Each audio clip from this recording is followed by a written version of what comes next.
राधे राधे, जय श्री कृष्ण। मैंने आज आप लोगों को यहाँ पर कर्क राशि एवं लगन वाले व्यक्ति जातकों की कुंडली में महाधन योग को इनिशियल स्टेज पर सीखने के लिए कैसे समझेंगे, आइए चार्ट के माध्यम से देखते हैं। राशि मतलब तो आप जानते हैं जहां पर चंद्रमा स्थित है, वो किसी भी भाव में स्थित है उसको केंद्र में लगन की जगह पर स्थान दीजिए और उसे लगन बना लीजिए और वहां से इन्हीं चीजों को देखिए। आइए चार्ट के माध्यम से समझते हैं। देखिए ये कर्क राशि है और इसका जो स्वामी होगा, जो लगन है, यहाँ पे 4 नंबर लिखा है यानी कि कर्क राशि, इसका स्वामी चंद्रमा है।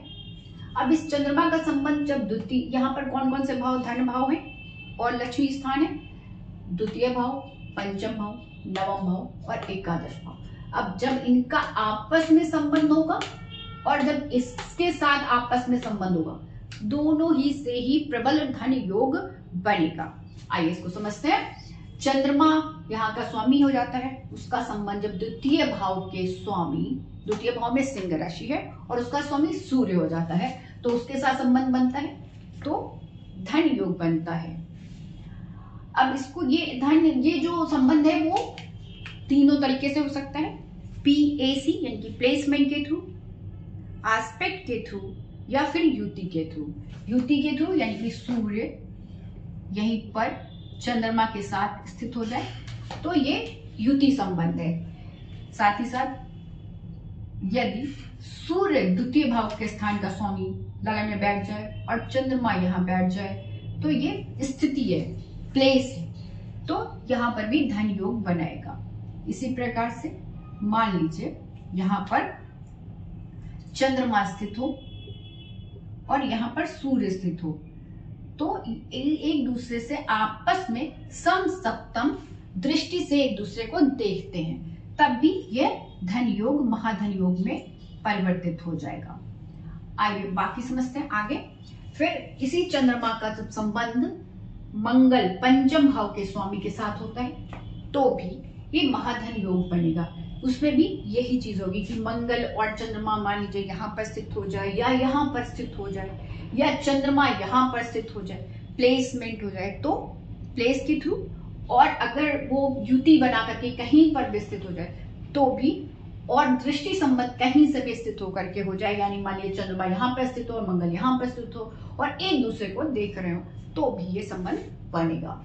इसके बाद आ जाते हैं चंद्रमा का संबंध जब नवम भाव के स्वामी गुरु के साथ हो, यहाँ पर मीन राशि है, उसका स्वामी गुरु होता है, तो उसके साथ जब बनेगा तो भी महाधन योग बनेगा। इसी प्रकार से इस चंद्रमा यहाँ के राशि के स्वामी लगन के स्वामी का संबंध जब एकादश भाव के स्वामी शुक्र से होता है तो भी ये महाधन योग बनता है। अब युति के तहत भी हो सकता है ये संबंध, दृष्टि के तहत भी हो सकता है और प्लेसमेंट के थ्रू भी हो सकता है। इसको ऐसा समझ लें कि मान लीजिए चंद्रमा यहाँ स्थित है और शुक्र यहाँ स्थित है, तो ये प्लेसमेंट हो गई। युति ऐसे हो गई कि मान लीजिए चंद्रमा यहाँ पे स्थित है और साथ में शुक्र स्थित है तो भी हो गया। यहाँ पर स्थित है शुक्र और चंद्र तो भी यह योग बन गया महाधन योग। और मान लीजिए कि ये जो चंद्रमा है, शुक्र जो है वो यहाँ स्थित है और चंद्रमा यहाँ स्थित हो जाए तो भी यह महाधन योग में कन्वर्ट हो जाएगा, परिवर्तित हो जाएगा। अब हम आते हैं द्वितीय भाव का स्वामी जो होता है वो सूर्य बन जाता है। अब इसका सूर्य का संबंध तो हम लगन से पहले ही देख चुके हैं। अब इनका संबंध पंचम नवम और एकादश भाव के स्वामी के साथ होगा तो भी महाधन योग बनेगा। जैसे मान लीजिए सूर्य का संबंध मंगल से हो जाता है तो महाधन योग में बनता है। अब सूर्य का संबंध PAC संबंधी होगा, वैसे ही होगा जैसे कि पहले हमने देखा था। उसी तरीके से जब इसी सूर्य का यहाँ के राशि के स्वामी सूर्य का संबंध गुरु से होगा नवम भाव के स्वामी के साथ तो भी होगा। इसी के साथ साथ सूर्य का संबंध जब एकादश भाव के स्वामी शुक्र के साथ होगा तो भी महाधन योग में परिवर्तित हो जाएगा। इसमें PAC वैसा ही लगेगा, प्लेसमेंट के थ्रू, दृष्टि के थ्रू और युति के थ्रू, कॉम्बिनेशन के थ्रू। यहाँ पर आ जाते हैं अब हम मंगल, पंचम भाव और उसके स्वामी। भाव भी इसमें कन्वर्ट होगा, इसके अंदर भाव भी आएगा, यानी कि अगर भाव में भी अगर चंद्रमा स्थित हो जाता है तो धन योग बना देगा। यानी कि सूर्य अगर पंचम भाव में स्थित हो जाएगा तो भी वह एकादश भाव को देखेगा, तो इस तरीके से दो प्रकार से धन योग बना देगा। मैं इसको कुंडली के माध्यम से, चार्ट के माध्यम से बाद में फिर समझाऊंगी। अभी मैं इनिशियल स्टेज पे इसे आप नोट करके रखिए, इसको कैसे प्रैक्टिकली देखेंगे ये हम बाद में देखेंगे। अब यहाँ पे आ जाते हैं, मंगल का संबंध जब एक नवम भाव के स्वामी के साथ होगा तो गुरु के साथ, तो ये धन योग बनेगा। इसी प्रकार से पंचम भाव के स्वामी का संबंध जब शुक्र से होगा, मंगल का संबंध शुक्र से होगा तो भी ये धन योग बनेगा। इसी प्रकार से नवम भाव का स्वामी यहाँ पे गुरु है और उसका संबंध जब एकादश भाव के स्वामी शुक्र के साथ होगा तो भी महाधन योग बनेगा।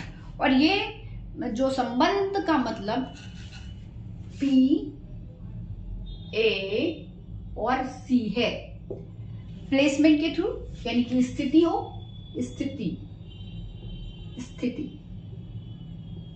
और एस्पेक्ट यानी कि दृष्टि के थ्रू, और कॉम्बिनेशन यानी कि युति के थ्रू। जब ये आपस में रिलेशन बनता है तो ये महाधन योग में परिवर्तित हो जाएगा। आशा है आप लोग को समझ में आया होगा। कोई डाउट हो तो आप मुझसे पूछ सकते हैं, नीचे बॉक्स में क्वेश्चन कर सकते हैं। धन्यवाद। राधे राधे।